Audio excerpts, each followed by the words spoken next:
Okay, we made it. We did it. We figured it all out. Um, Let me make sure we're coming through.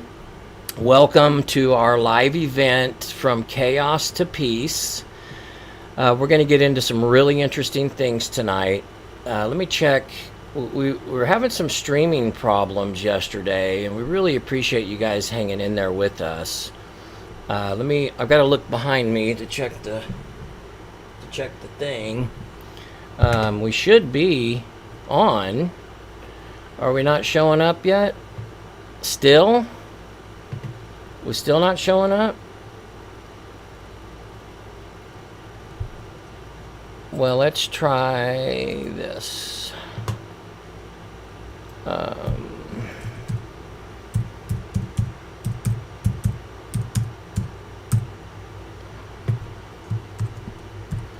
Okay, I'll tell you what, because I think it is, and so I really just want to kind of keep going. I don't want to keep you all.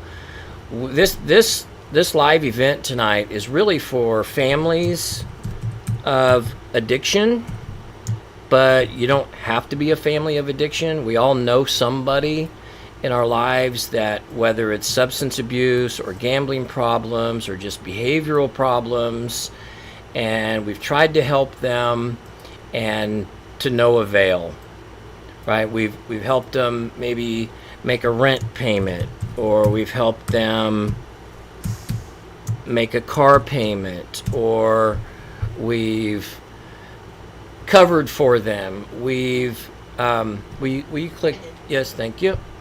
And maybe even if you're a family member, maybe you've even paid for rehab or something like that. And so at this point, you're done. And I don't mean you're ready to give up. I mean, you're stuck. You don't know what else to do.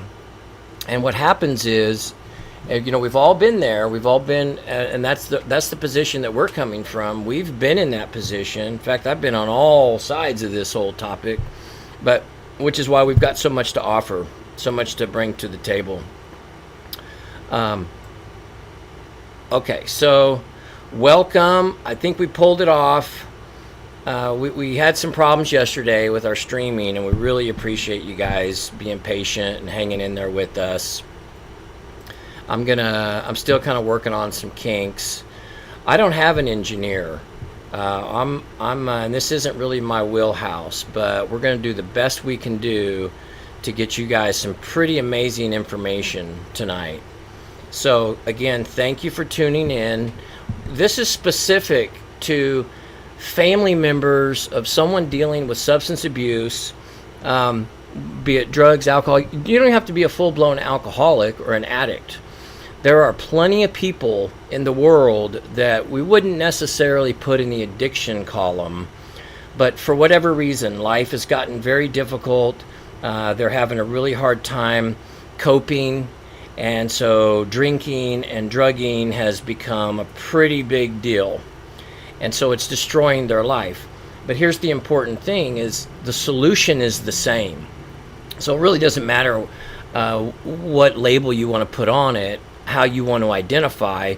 In fact, that actually turns a lot of people off. I can't tell you how many people I've heard over the years say, I don't want to go to that 12-step meeting because then I have to say that I'm an alcoholic or I'm an addict, and I don't want to do that, and I don't think that's true, and that's not my identity, and all that stuff is true. I get that. So it keeps a lot of people away from the solution. So just hear me when I say it's not about labels. You don't need a label. We're going to focus in on the problems, what we've done in the past to try to solve the problems, and they didn't work out, right? They work out for short periods of time. I've got an overview. I'm going to kind of give some people time to join us before I really get into the good stuff. If you're watching right now, give us a comment. Let us know where you are, what city or what state are you watching from, and maybe what your situation is. Are you the family member of someone struggling in substance abuse or some other compulsive behavior? This includes a mental illness. Substance abuse is categorized as a mental illness. So if you're substance abusing, you've obviously have some mental problems that can be solved. Maybe it's gambling. Maybe it's shopping. Maybe it's, and don't think that's not a real one, because that's a big one. I know it's kind of a cliche. Oh, she's addicted to shopping. He's addicted to shopping. No, that's a real thing.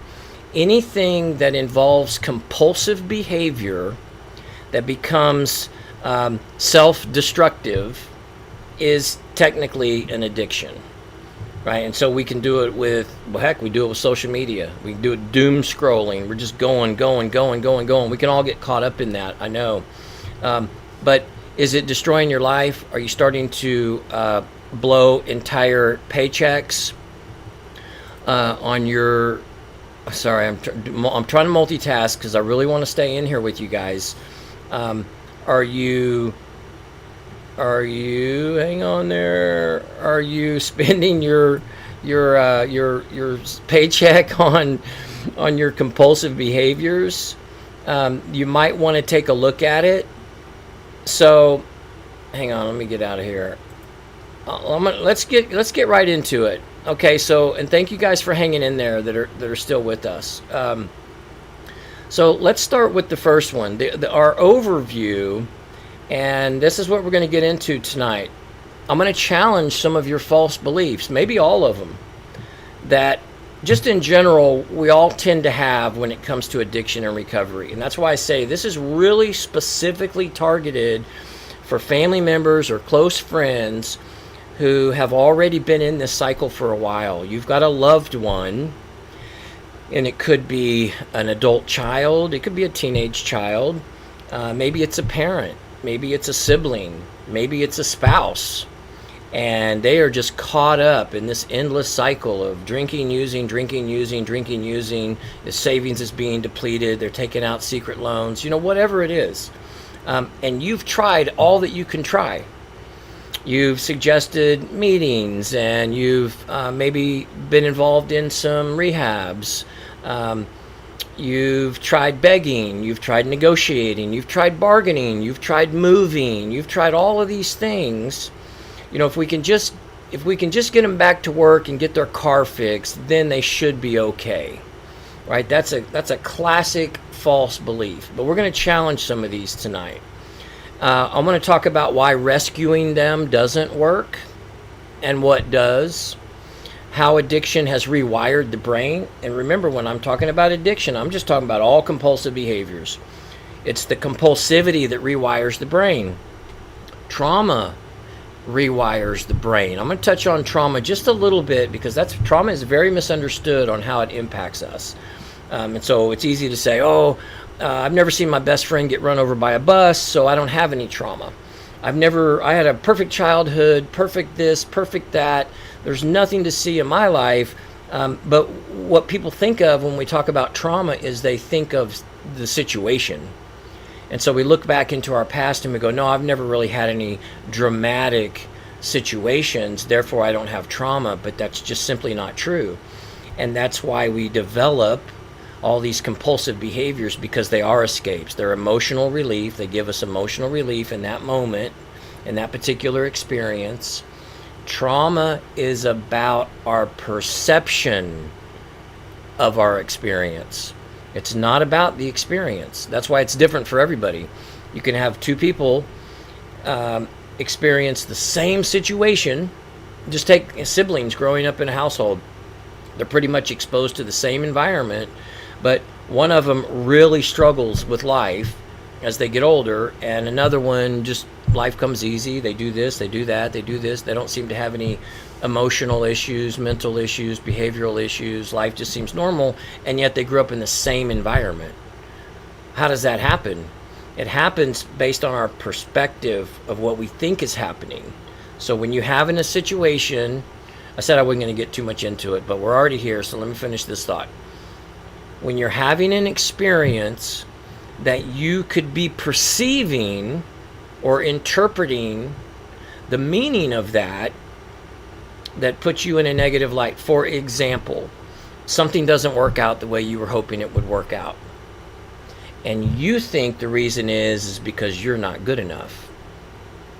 Something you tried so hard to make the team, to get good at piano, whatever it was, and for whatever reason you're just not up to par.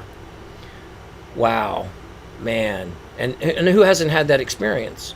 Some people just respond to stuff like that. Well, when you're 8 years old and you don't know how to process what you're thinking, you don't know how to process what you're feeling, and the brain always has to try to make sense of what it's experiencing. So at 8 years old, you will draw an 8-year-old conclusion, which looks like this: I'm not good enough. I'm not good enough. I'm a loser. I'm a failure, which means I can only be good enough if I'm always succeeding. Or that's code for if I'm always getting what I want when I want it, which becomes the addict motto, right? So what leads to addiction and these compulsive behaviors actually begins before we ever start drinking, using, shopping, sexing, gambling, whatever. Just let that sink in for a minute.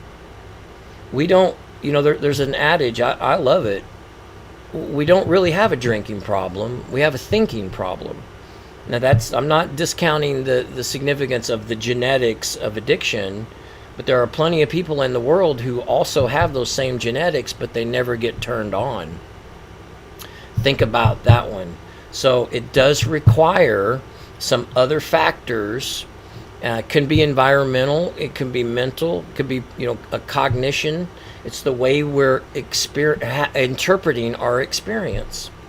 And so we can develop all kinds of behaviors, such as people pleasing, and I'll just kind of end it with that. I'll do a whole thing on this. If you want more about trauma, in fact, we've even got some videos that are already up. You can get with us about our school community, school with a K, if you're not familiar with that. I've got like a whole series on trauma and what trauma really looks like. So let's finish out our overview. I want to talk about why logical solutions only work short term. Why logical solutions only work short term. That doesn't make any sense, does it? We're going to get specific about the strategies that don't work, strategies that do work, that will help you and your loved one all move forward. Now, I'll tell you a little bit about who I am. I'm actually sitting here with my beautiful wife. She's kind of, she's going to handle the comments for us. She's our behind the scenes girl, our administrator. But for the last 20 years, we've been operating a program called Justin's Lighthouse Recovery. And we have a very high success rate. And it's not because we've reinvented the wheel. It's because we've grown up in this. We both come from alcoholic homes. We both are recovering addicts in our own right, going on 23 years now. And we've been doing it professionally for 2 decades. And one of the things that we recognized, not just in our own experience, but as we started researching other treatment models around the country, why does the mainstream addiction treatment industry have such a low success rate? And the last time I checked, it was about 12%, and that's, I think I'm being conservative. I'm thinking I'm maybe bumping it up a couple. Think about that, 12%. And you don't have to take my word for it, because you've probably had that experience already. Okay, it's not normal to need to go to treatment 5 times on average, and that's what the numbers are, 5 times on average before a person finally kind of where it clicks and transformation begins. Because it's not set up that way. It's not designed for that. It's designed to stabilize you, and we're gonna get into that here in a minute. So we wanted to build a program that was actually going to make a difference the first time. Right? We don't have repeat business. We have long-term business. We have people that still come to our weekly family group that haven't even been a client of ours for 5 or 6 years. We had a lady show up yesterday that was one of our clients from 10 years ago, and she's now months away from having her PhD. That's what transformation looks like, and that's what we focus on. We're not interested in getting sober, because as you've probably already experienced, that's not enough. We're in it for the long haul. We guide the individual, we'll call them the patient or the client, and their families, so that everybody can have their own healing experience and their own transformation. We're looking for new, not next, right? We want better, not the same, just sober. We want transformation, and it is absolutely possible. So we see a lot of really difficult cases. Our average client has already been to a minimum of 3 rehabs, and some of them much more, 5, 7, 12 even. We had a guy who was 12 rehabs. There's something seriously wrong in the mainstream addiction field, and I might get shut down for saying that stuff because they're heavily funded by some pretty powerful insurance companies and these hospital groups. So I'll just stop right there, because I really want you to get this information. Some of this stuff's probably going to be stuff you've never heard before. Okay, so let's begin our little slideshow, and I hope that you can read it. The family exhaustion, right? The pain. What's going on with the family? What's going on with those friends? What's going on with the outer circle beyond the patient? What are they going through? Well, very similar things. You get stuck in this cycle of addiction, only with 2 different perspectives, and that one gets forgotten. All right, few people work with families the way we do, and that's just what it is. I don't know why the families get left out. People will say, "Oh no, we include families too." Yeah, for a 2-hour meeting there at the end when their loved one is transitioning on their last day of their 28 days of rehab, and they get a quick little pamphlet on codependency. Well, what about their pain? What about, and I'm going to say yours, so I'm assuming you're the family member, you're the close friend. What about your pain? What about your bitterness? What about your resentment? What about your unresolved trauma? What happens with that? Well, when the addict gets better, if the family isn't also healing, it just creates more problems, because there's the old thing when it comes to enabling. The addict has their drug of choice, and the family member or the enabler's drug of choice is the addict. Well, when you don't have the addict's problems to solve anymore, what is the enabler left to do? Well, if they're not getting any help, they don't know what to do. And so they will unwittingly create situations, crises, problems, fires to put out, which just create more conflict. It's not enough for one person to heal. How about the whole family heal? And don't think that that's a pipe dream, because we see it every single day. For the last 2 decades, it is absolutely possible. So what the solution is learning new ways, just like the addict, just like the patient. Families need to learn a new way of thinking. Families need a new way of resolving their trauma, learning how to even identify trauma. And that's why I kind of gave that brief description earlier. We are going to keep this posted, so feel free to go back and read some of these things, or re-listen to some of the things I'm talking about. Plus, you'll have the whole slideshow. But I'm actually going to give you an opportunity to get your hands on this if you want it.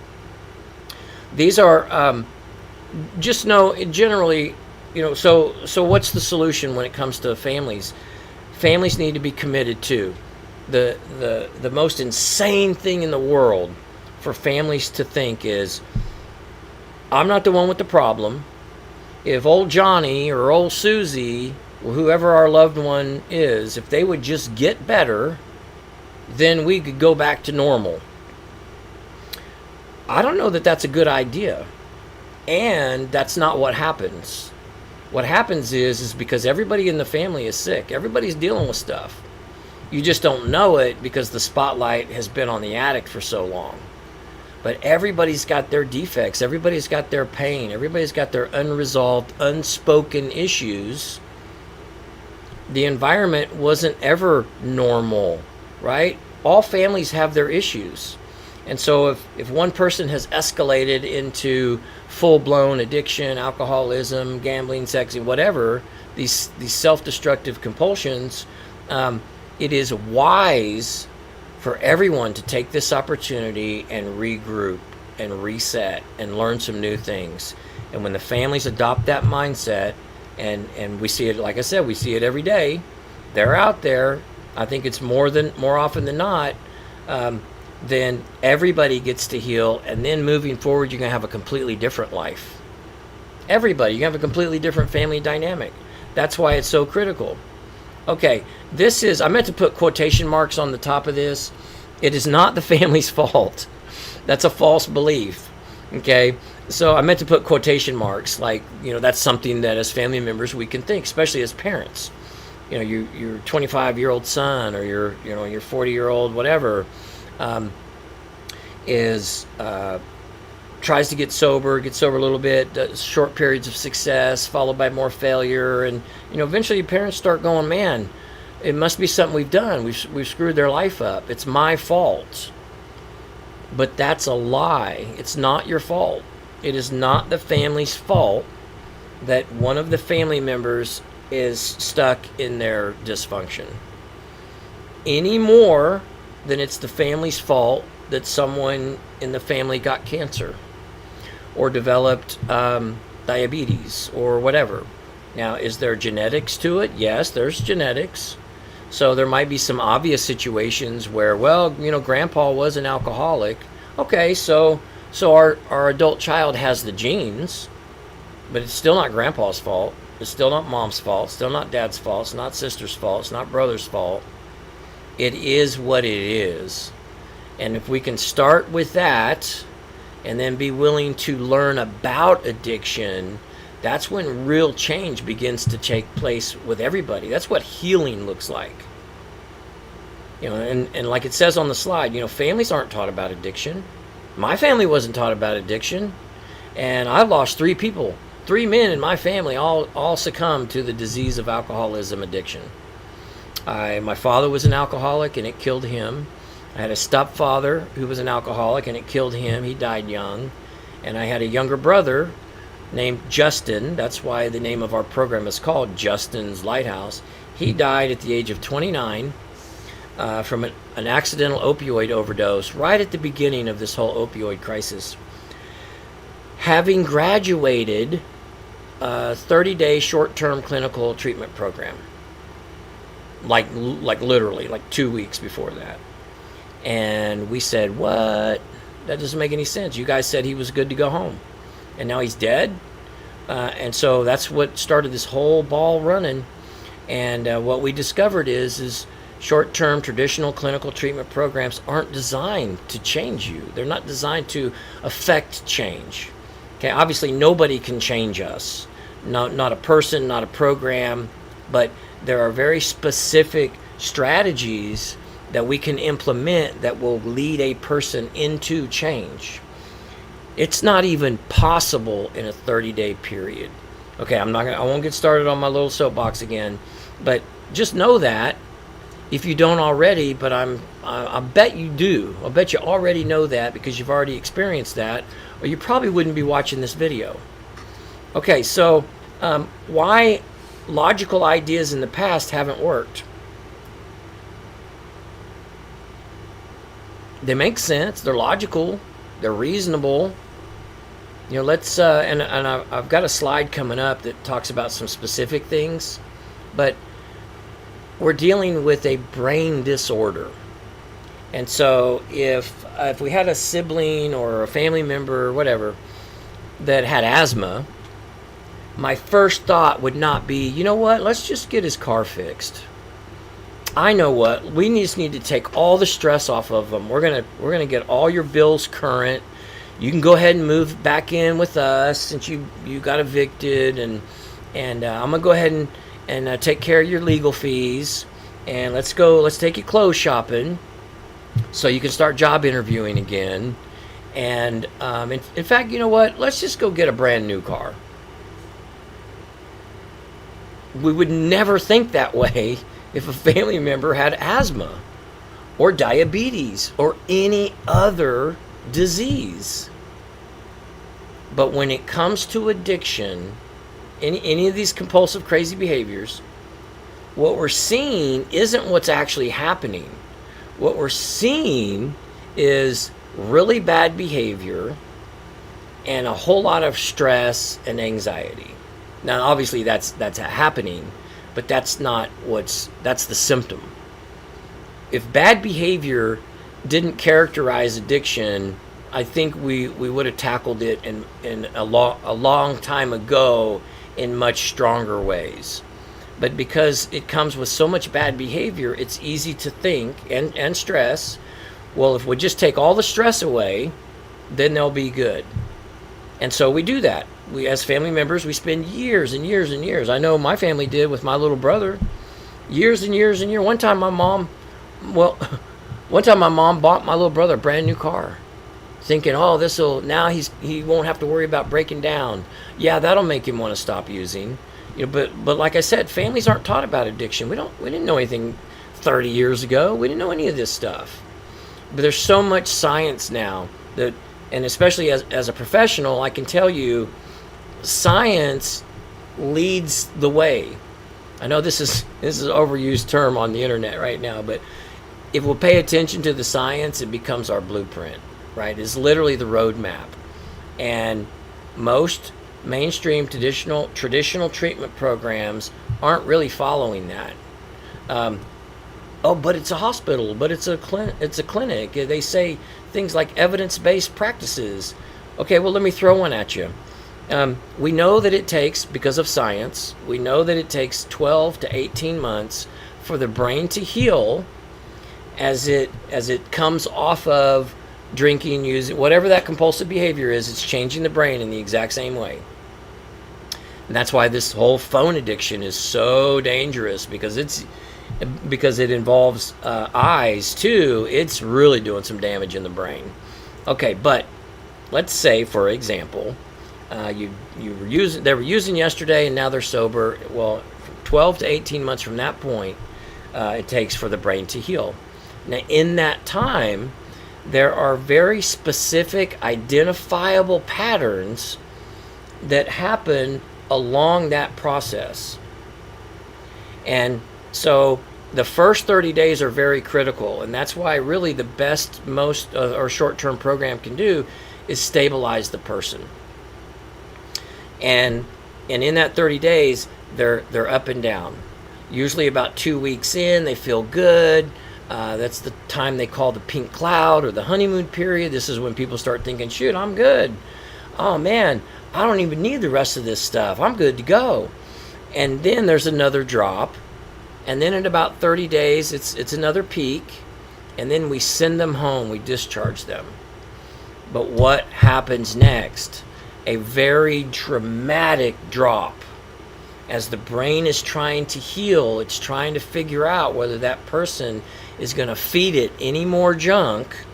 So it's trying to come back online. It's almost like if you or me were sitting in the corner and we're like, are they going to show up? Are they not going to show up? Are they coming? Should I go ahead and do a dance and perform a song, or should I wait? That's exactly what's happening in the brain. So we discharge them. Everybody feels good because they leave on a high note, and then very quickly, boom, total funk. Cloudy mind, depression can kick in, where the shame comes flooding back, and then there we are, we're stuck. That's when most people relapse. Unless they're being educated and they understand, hey, what you're experiencing right now is going to end in about 2 days. But, of course, if we're not taught anything, if we're not given the right information, then when the addict experiences that very low point, and it can be dark for some people, the brain goes, you know what? I know one thing that will make me feel so much better. Boom. And we're off and running. We're drinking, we're using, whatever that is, and we're back at it. So that's why logical solutions have not worked. This is what you want to do. I didn't even cover these bullet points, but let's go over them. Addiction has rewired the brain, obviously. So that means our thinking is messed up. Our values, we've spent maybe for some of us decades compromising our values. The irrational behaviors that don't make sense except to the addict. Decision making is all screwed up. We've as a patient, as an addict, as the patient, we've adapted to distorted thinking. We've adapted to compromised values. That's why we're so big with manipulating and rationalizing everything. Oh, no, it's not that big a deal. Oh, no, I'll be all right. Oh, that was just a little bit. Oh, I only did that because I needed this other thing. And, we just kind of live in the gray area. Well, that's because of the brain has been rewired. I can't tell you how many times I've heard families say this, including my own, because it's confusing. It's like, we didn't raise them like that. They used to be so responsible. They used to be so talented, so productive, so ambitious. We just don't understand what happened. Well, what happened is their brain got rewired. The good news is in recovery, the process of recovery reprograms the brain. But we got to be in the process. So we want to be looking for treatments, systems that include handling and addressing the brain distortions, that are addressing unresolved trauma, the behavioral changes, routine, implementing routine, teaching emotional management, teaching self-awareness, identifying what doesn't work and what does work, why you do what you've been doing. It's called educating in a very deep way. And then without any kind of spiritual development, few people make it. And that's just what it is. I like this slide here, because it really shows kind of how dark on the left side, it shows how dark the brain has become. It's like it's not even functioning, which is really amazing when you think about it, because even in the midst of our dysfunction, an addict can still pull some things off. Imagine what life can be like when the whole brain is rebalanced. Well, it's fascinating. I'm here to tell you it's fascinating. Here's what, if you're still not convinced, here's why 30-day treatments rarely cause lasting change. And know that, there's something seriously wrong with the model. There are plenty of amazing professionals working in these programs because that's where the jobs are, and are doing an amazing job, but their hands are tied because they can only do what insurance will pay for. And what does an insurance company know about how to treat addiction or alcoholism? Zero, obviously, because this is the results. We get 8 to 12% success. So here's why it's just not even possible. If you're considering it, we actually have created a system where we see better results in our online or /outpatient system than people can get in a 30-day residential program. Why? Because it's the system. It's all these things I've been describing. We implement different strategies that actually work. When you're in a short-term program, the only thing that's even able to happen is you can get detoxed. You're still dealing with cravings, mood swings, definitely restless sleep, anxiety, depression kick in. Remember, we've been flooding the brain with dopamine, and now it's flat. You're going to have a lot of depression. You're going to have a lot of restlessness, a lot of anxiety. So really the goal of that kind of program is just to get stabilized and to give you basic education. And in that time, you're going to experience that honeymoon period like I described earlier. You're going to get to a point, most people do, where you start, you're feeling just a little bit better, and you start to go, you know what? Shoot, I'm good. In fact, I don't even need to finish this program. I'm just going to go back to work, get a new girlfriend, get my car fixed, and I'll be good. Right? Just completely discounting the last 12 years of their life and what a disaster it had been, and ignoring the trauma and all that stuff. What isn't able to happen in a short-term program is change can't be solidified. And that is one of the biggest things that we've seen in our life journey, is anybody can learn new. Anybody can get new information and even understand that information. But until that information is solidified, it will not stick. And that's why we can leave a short-term program and everybody's like, yeah, man, I know this and I know that and I know this and I know that, on the way to the liquor store. It has to be solidified, and that can only happen over a longer period of time. No trauma is dealt with, no life skills are taught, no emotional regulation, maybe minimal communication skills, no boundary development, and minimal family education. And so these are the things, and so that's kind of what the patient disposition is. These are some of the things that families do. Remember, it's not your fault. It's not your fault, but there are things that families do unknowingly that can keep the cycle going. So when you stop doing those things, you will abruptly halt that cycle. One of the biggest complaints that we hear is, we just can't get Johnny to accept help. We've done everything. When families say they've done everything, what they mean is the list that I gave earlier. We bought them a car, we've paid their rent, we've paid their bills, we took all their stress away, we took care of the legal fees, we worked out a deal so they don't have to go do jail time, we got his stuff back from his girlfriend's house, et cetera, et cetera, et cetera. We basically made little Johnny's situation more comfortable. We just don't understand why he won't accept help. Okay, that's why. Because he's comfortable. Change cannot grow in comfort. I think that's even a saying. So look at this. As family members, we got to start owning some stuff. We got to get honest with ourselves. Stop absorbing all the consequences of our loved one's behavior. Now, that doesn't mean we got to be mean. We're not disconnecting. We're not doing any of that stuff. We just have to start letting them have the consequences. And we may say, no, we're not codependent. We don't give them cash anymore.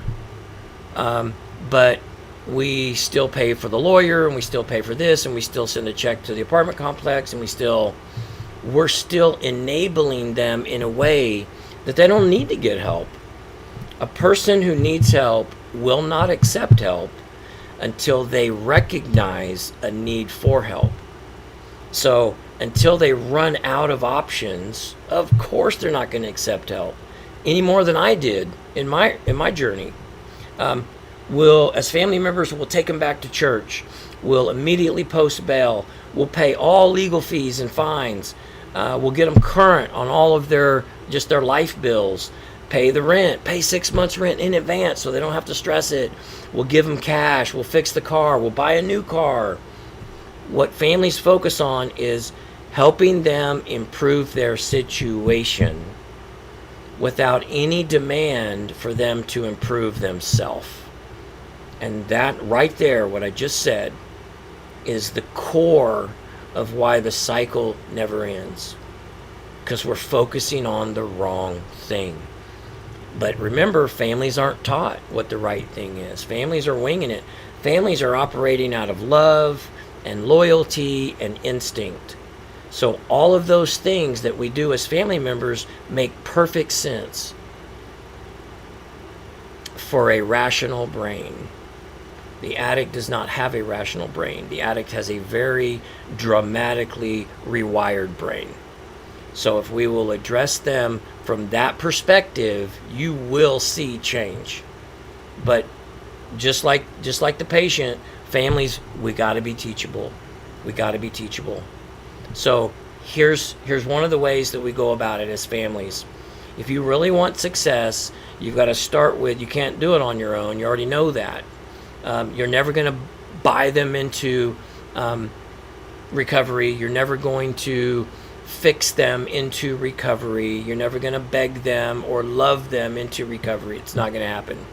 You've got to implement different strategies.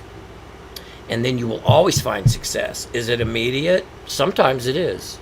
Sometimes it's not. We worked with a family once a couple of years ago, and we were working with them for probably 3 months before their adult son accepted help. But he didn't need to accept help, because even though they'd kicked him out of the house, he would come home whenever he would come home, once a week or whatever, and they would leave a pillow and a blanket and some food on the deck, and he would sleep on the deck. And after a while, we literally recommended, stop leaving the blanket, stop leaving the pillow.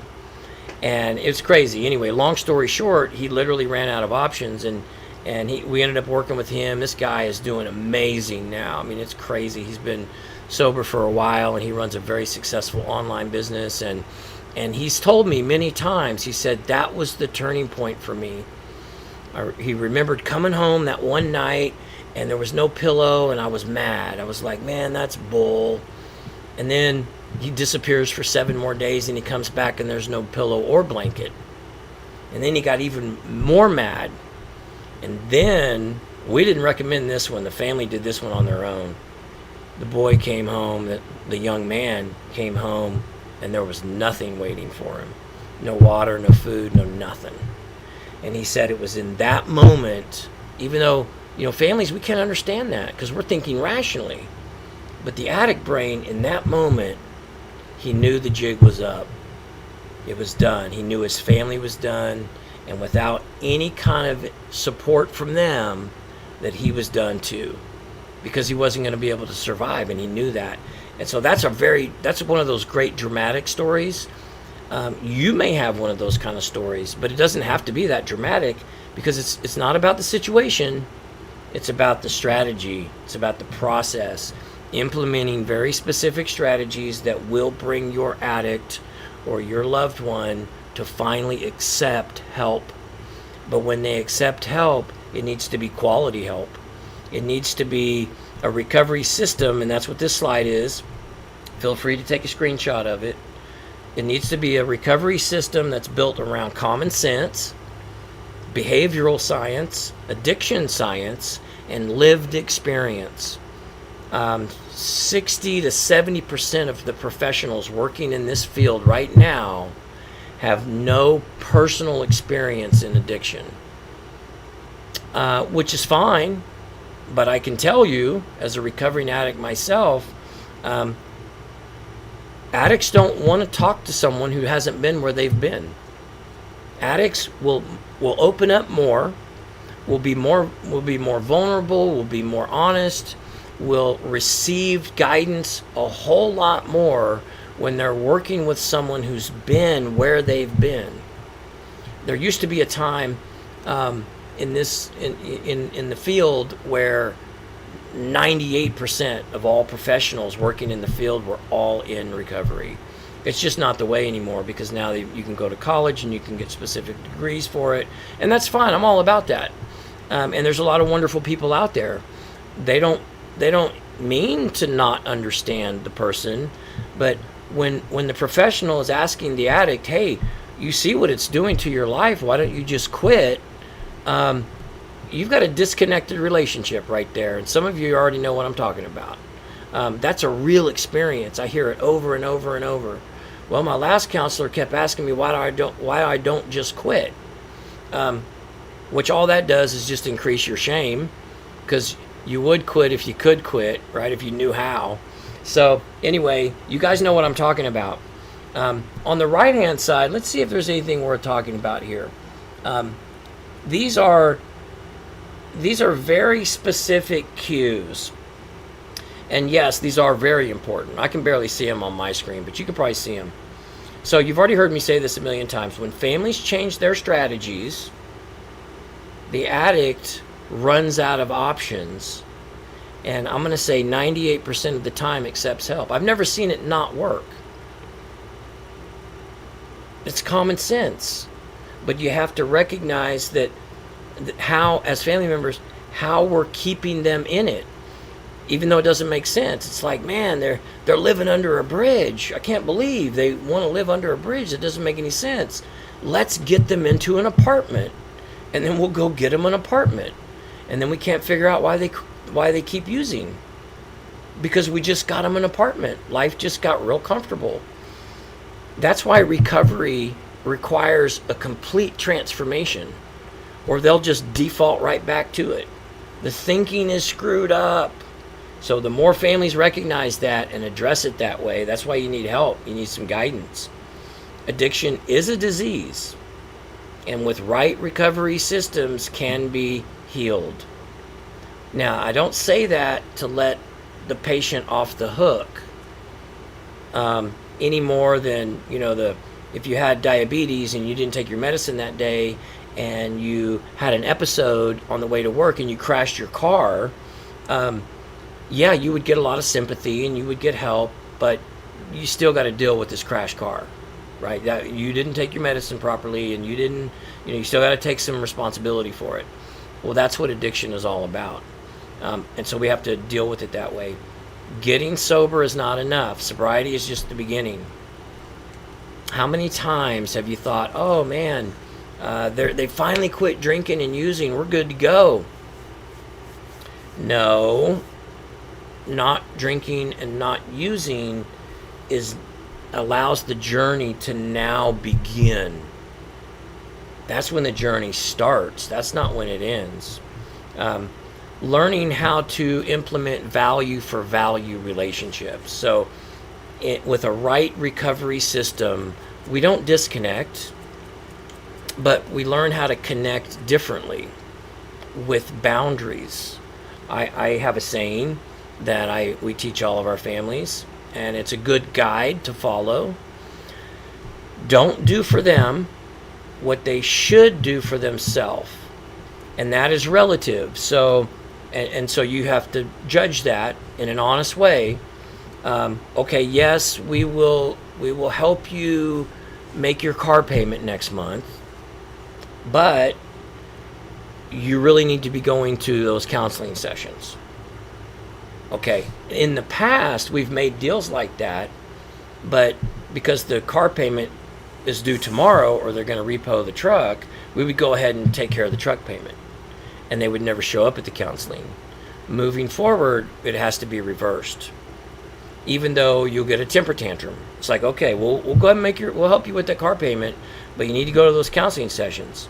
And then they say, okay, but the truck's due today, or they're gonna repo it tomorrow. Okay, well, that's why you should have brought it up a month ago, and that's on you. That's not on us. And you don't have a long history of making your words have meaning. So the deal is the same. If you'll go to those things, those counseling sessions, then we will help you make the truck payment. And whatever happens, whatever temper tantrum gets thrown, whatever holes in walls gets punched out, that's what happens. But you don't write that check. Well, but we've already got so much money invested in that truck and we're so close to paying it off. You got to decide, do you want to help save their life, or do you want to stay in this cycle of insanity that will ultimately kill them? That's the seriousness of what we're talking about. And families and patients that don't ever recover are the ones who never understood the seriousness that we're talking about, a life or death situation. And I would have never believed it myself. We were that family that said, oh, that'll never happen to us. And then it happened to us. My little brother died in his sleep, having only taken 6 pills. That's it, 6 pills. Opiate addicts today are taking 10, 15, 20, 25, 30, 40, 50 a day. And it only took 6 to kill somebody. So I'm not trying to be dramatic. I'm just trying to be very honest. This is how we roll. We talk about reality. And reality is how we get better, right? And the families can deal with it too. Well, we just gotta, I've caught myself doing that. Well, we've already got so much money in that. Okay, well, if you want to keep maintaining let's say a situation like that, because that's a legitimate situation. Let's say you have already poured a bunch of money into this piece of property, whatever it is, and letting him get it repoed is not a good idea. But letting him use it while he hasn't earned it is very doable. So you take the truck. Oh my God, if we take the truck from them, they won't be able to get to work. At some point, you got to draw a line. Do we want to save their life, or do we want to just keep sending them down the road? Because they're probably not even working anyway, right? If you're in that kind of situation, they're probably not even working. Okay, so let's keep moving on. I know I don't have you forever. Here's a couple of nice things that people have said about us. This comes from a mom. In fact, we're actually still working with this family. You're the first person in a recovery center to explain recovery in a systematic way that makes sense. I think of all those others as a waste of time. My 40-year-old son is now finishing college after years of alcohol. And this is the mom of he's actually now 40 years old. Oh yeah, that's in the, I guess she was 30 when she wrote this. Anyway, I think that's my typo. Here's another one. This is from a former client. I've never had anyone present addiction in this way. I'm sorry, I'm just having a hard time seeing. I've been to a lot of treatments and nobody goes this deep. I look forward to my groups, or I look forward to groups. And he does. He still comes. Justin's Lighthouse changed my life for the best. Tina and Miles picked me up from East Baton Rouge Parish prison on March 2019. That was right as COVID was hitting. Long story short, she's doing awesome. And it was a tough journey for her too. Here's the last mom. Justin's Lighthouse, Dr. Lewis and Tina Lewis have saved my son's life. He is now on the road to recovery and a new life thanks to their work with him. I cannot thank them enough or recommend them highly. Okay, that's and of course we don't have the power to change anybody, but that's the spiritual development of this process. When you get in a right system with people who know what they're doing and you follow what you're learning, you will get the end results. It's just that simple. That's how the universe works. It's a system. It's not a feelings thing. We don't have to cherry pick and keep guessing, well, maybe this will work, maybe that'll work. We just start with, you know what we've been doing didn't work, and now we're going to follow a system. We're going to follow a right strategy. And these are the 3 points that as a family member or a friend, you want to start implementing. And it starts with slowing down, right? Which sounds, wait, no, we need to go faster. We're in a hurry. No, that's what's hurting. Slowing down mentally, slowing down emotionally, slowing down physically, and start looking for ways to take care of yourself. You know, there's the old adage, when you're on the plane, there's those instructions. And the flight attendant says, if you're traveling with small children, in the event of a cabin pressure drop, put the mask on yourself first, and then you can put it on your children. Well, as family members, you know, we follow those emotions and we follow those instincts, and we do it the other way around. And we take care of everybody else first, and then we're left sleepless, insomniacs, anxious, irritable, restless, discontent, scared to death, exhausted, not knowing who we are, just waiting for this other person to change so that then we could finally be okay. It hasn't happened. It's not going to happen. We have to reverse that, even though it doesn't feel right. Well, of course it wouldn't feel right, because we as the family, we've been in this dysfunction for a long time. We don't know what feels. We only know what feels. We don't know what's right or what's wrong. Take care of you first, whatever that looks like. And you know what it looks like, so start doing it. Focus on the things you can control, that you can control, which might be whatever. No, I can't rush to your aid today, loved one. I have to finish work. No, I'm not going to bail you out of jail right now. It's 2:00 in the morning. I didn't get you arrested. You got you arrested. But maybe I could work on it in the morning, right? You focus on things you can control. You can't control somebody else. And just know from this point on, recovery is not a race to the finish. It's not a race to the finish. And yet, that's how, whether you've been to a short-term program or not, that's just how we kind of tend to think of it. It's like, yeah, they stopped drinking, they stopped using. Okay, let's hurry up. Let's whatever those plans were, let's get on with it. We're gonna start that new career tomorrow. We're gonna get them back in school. We're gonna buy them that new house. We're gonna whatever. It's never worked, and it's not going to work. We've got to change the strategy. The second one is you have to start thinking systematically, just like I've been talking about. Recovery, like anything else that is productive and effective, is a system. If you went to your local baker, just pick your favorite restaurant. Pick your favorite meal at your favorite restaurant. If you were to go talk to the chef or the manager or whatever, and you said, I love this item on the menu. How do you make it? How do you prepare it? Starting with before you order the ingredients for that dish. And you know what their answer would be? Related to a system. Well, on Tuesdays, we place our orders. And on Wednesdays at 4 o'clock, we receive those orders. And then this assistant takes that and he does something with it. And then this happens, and then this happens. And then it's waiting, and then the order comes in, and it gets put in this, and it's prepared in the exact same way, maybe not perfectly, but pretty close every single time. That is exactly what recovery is. But unfortunately, that's not what's taught. What's taught is short-term, quick fixes. Gee, I hope he makes it. Workbooks and assignments and race to the finish thinking is insane. It's never worked. It's not going to work.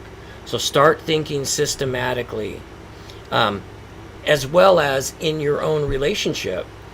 Boundaries, this all or nothing thinking is prevalent on both sides. Our loved one has that thinking, and as family members, we have that thinking. And so it's easy to try to pour so much of ourselves into helping this person, and they just aren't changing. They just aren't getting it. And so we go, you know what, just forget it. And when we'll kind of just cut all ties. We're done with that dude or that girl. That's not healthy either. The reality is we're just stuck. We don't know what else to do. And so to regain a sense of control, a little bit of safety, emotional safety, we just say, I'm done. But what if there was a way to move beyond that point? There is. And it's learning how to implement boundaries without not loving them, without giving up on them. Boundaries, boundaries, boundaries, not disconnect, disconnect, disconnect. Stopping your reaction and starting responding, and they're very specific in those things, is what makes a huge difference. Up until this point, we just react, right? React. Oh my God, he's got arrested. Oh my God, we haven't heard from him in 3 days. Oh my God, we just got a call that she's in the hospital. Oh my God, the best friend just called and she hasn't heard from her in 3 days. And so the emotions run high and we react. That's why the first one, slowing down and taking care of you, is so critical, because you're going to need you for these next two.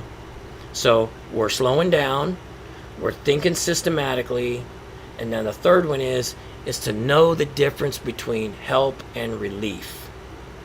Relief is just that. It's families focusing on their situation, and anything in that environment that looks like it causes stress, we want to take that away. Because we think, well, we don't think, that's what lots of times that's what the addict tells us. Well, I was just so worried about this upcoming bill that I couldn't pay, and so that's why I relapsed. Okay, well, we're going to start taking that one away. First of all, that's a lie. That's what manipulation looks like. And the second part of that is families have been falling for that forever.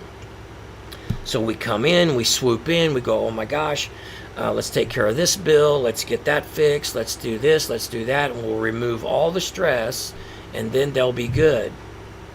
That's what offering relief looks like.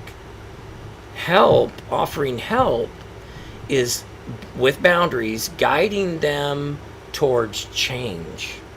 Well, I'm sorry that you're going to get your electricity turned off tomorrow. I'm sorry that you don't have any car in your gas. I'm sorry, all these things that are the result of your behavior. But what we will do is we will help you chase recovery. We'll help you get help, and we'll keep helping as long as you're accepting that help.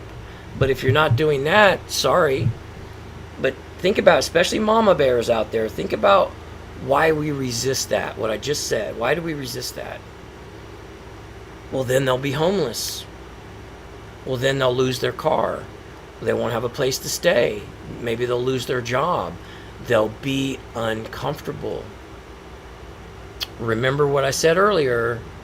It's in discomfort that change can happen. As long as we're rescuing and only offering relief, change cannot and will not happen.